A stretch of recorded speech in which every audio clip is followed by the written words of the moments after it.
আসসালামু আলাইকুম ভিউয়ার্স। আজকে আমি দো অবলিক বাট নিয়ে কথা বলবো।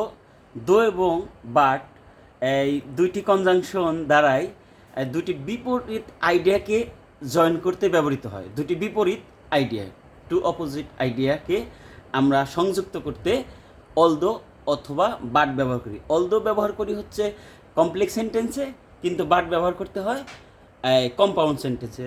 দুটি উদাহরণ আমরা লক্ষ্য করি। অলদো অথবা আমরা দো ব্যবহার করতে পারি হি স্পিক্স সেলডম, যদিও সে খুব কম কথা বলে, কদাচিৎ কথা বলে। হি সেস মিনিংফুল ওয়ার্ডস। এখানে অলদো হি স্পিক্স সেলডম এটা হচ্ছে সাবঅর্ডিনেট ক্লজ, এবং এই অলদো হচ্ছে সাবঅর্ডিনেট কনজাংশন, আর এই বাক্যটি হচ্ছে কমপ্লেক্স সেন্টেন্স। আমরা দ্বিতীয় বাক্যটি যদি লক্ষ্য করি, হি স্পিক্স সেলডম, সে কদাচিৎ কথা বলে, সে কদাচিৎ কথা বলে। But he Sage meaningful words, he Sage meaningful ওয়ার্ডস। তো এটা দুইটা আইডিয়াকে সংযুক্ত করেছে। এই বাটটা হচ্ছে কানেক্টর হচ্ছে কোঅর্ডিনেট কনজাংশন, এবং এই সেন্টেন্সটা হচ্ছে compound sentence. Thanks for watching.